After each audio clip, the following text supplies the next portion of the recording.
Hello everybody, how are you all? I hope each one of you is fine and doing great in your studies. So आप में से काफ़ी लोगों को पता है कि आज मेरा इंटरव्यू था एंड आप में से भी काफ़ी लोगों का भी इंटरव्यू होगा. मेरा रिपोर्टिंग टाइम था 1 PM. तो पूरी प्रोसेस वगैरह में मुझे 4 आवर्स लगे कंप्लीट. देन जो इंटरव्यू रूम में मैं पहुंची हूँ वो 5 PM हो रखा था. ठीक है, सारा सब कुछ हो गया डॉक्यूमेंटेशन वगैरह होने के बाद 5 बजे मतलब इतनी सारी प्रिपरेशन मैं करके गई थी इंटरव्यू को लेके. इतने सारे मॉक इंटरव्यू मैंने किए थे. ठीक है, अपना ही मतलब सेल्फ. तो वहाँ पे कुछ भी मतलब सिर्फ और सिर्फ मुश्किल से शायद ही 2-3 मिनट मुझे अंदर शायद उन्होंने पैनल ने टॉलरेट किया होगा. आई थिंक उन्होंने मुझ में कोई इंटरेस्ट नहीं लिया, जो भी आप कह लीजिए. बट पता नहीं क्यों, डोंट नो वो किस तरह कैसे जज करते हैं. मेरा तो फर्स्ट इंटरव्यू था तो मैं नहीं पता पाऊँगी मतलब क्या था क्या नहीं.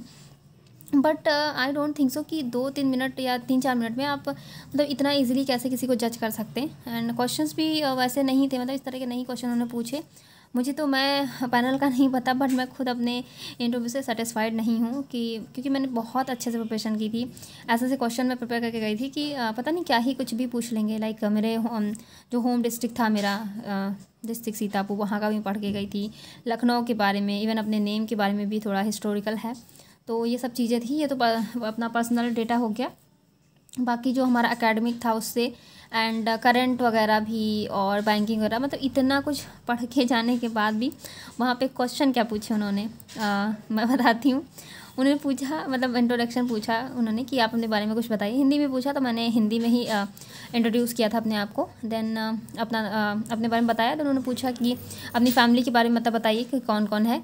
तो फिर अब मैंने बताया कि मतलब अपनी फैमिली के बारे में. फिर उन्होंने पूछा कि सारे भाई बहनों के बारे में पूछ लिया कि वो करते क्या हैं. तो मैंने उनका ही बताया कौन क्या कर रहा है. देन उसके बाद कॉर्नर में एक सर बैठे थे, उनको पास किया गया. उन्होंने पूछा, फर्स्ट क्वेश्चन उनका था हाँ निगोशिएबल इंस्ट्रूमेंट को लेके. अब फर्स्ट क्वेश्चन ही ऐसा था, मैंने पढ़ा था बट मुझे उस टाइम पे बिल्कुल भी याद नहीं आया. तो मैंने बोल दिया सर कि सॉरी मैंने पढ़ा है बट मुझे याद नहीं आ रहा है. सबसे पहला ही क्वेश्चन मेरा गड़बड़ कर गया. देन उसके बाद उन्होंने पूछा एजुकेशन लोन के बारे में, वो मैंने बता दिया. फिर उन्होंने पूछा था I think chamber of commerce, तो ये भी मुझे नहीं पता था. एंड KCC के बारे में पूछा था. एक बीच में सर बैठे थे, उन्होंने जिन्होंने इंट्रो लिया था उन्होंने ही पूछा. तो ये मतलब एक ये था ये question KCC and education loan और इंट्रो वगैरह. ये सब तो अच्छा गया मेरा, मैंने बता भी दिया अच्छे से. बस एक क्वेश्चन जो मैंने मुझे सॉरी बोलना पड़ा वो था निगोशिएबल इंस्ट्रूमेंट का. बस इतने ही क्वेश्चन थे आई थिंक. हाँ, वन मोर क्वेश्चन मतलब ऐसे ही पूछा था कि आप मतलब गाँव में कभी रही हैं, रूरल एरिया में आपका कोई कहीं आप रह के आई या कोई है आपका जानने वाला. तो मैंने कहा सर मैं खुद ही वहाँ पे मतलब रह के आई हूँ. 10th तक की एजुकेशन मेरी वहीं हुई है, तो मैं उस बैकग्राउंड से के टच में हूँ. तो फिर उन्होंने पूछा वहाँ के बारे में, तो कुछ खेती वेती के बारे में आप जानती हैं. तो मैंने मतलब ऐसे ही बोला कि सर खेती वेती के बारे में, बट हाँ मैं वहाँ रही हूँ गाँव वगैरह में. तो हो सकता है वो क्रॉप्स के बारे में पूछना चाह रहे हो जो भी था, बट मैंने फ्रैंकली मतलब बोल दिया सर कि मुझे खेती वेती के बारे में नहीं पता है. तो बस यही था. बस इतने ही क्वेश्चन पूछे. आप सोचिए इतने क्वेश्चन पूछने मैंने मुश्किल से आई थिंक मुझे टाइम तो मैं नहीं, लेकिन 2-3 मिनट्स ही होंगे, 3 to 4. इससे ज़्यादा बिल्कुल मैं पूछा नहीं. मैं खुद शौक थी जब उन्होंने बोला ठीक है थैंक यू वैशाली.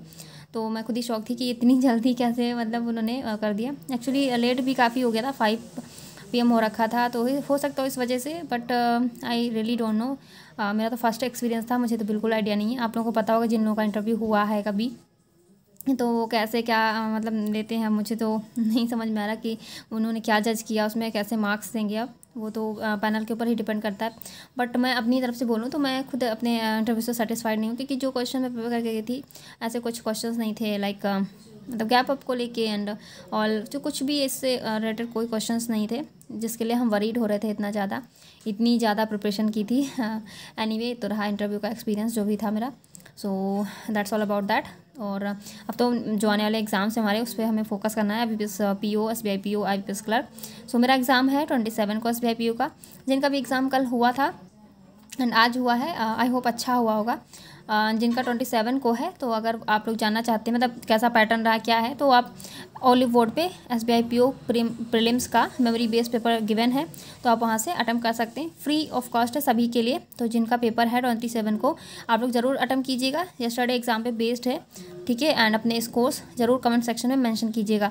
मैं भी अटेम्प्ट करूँगी, आप भी अटेम्प्ट कीजिएगा, ठीक है. लिंक मैं आपको डिस्क्रिप्शन बॉक्स में प्रोवाइड कर दूँगी। Thank you everybody and good night.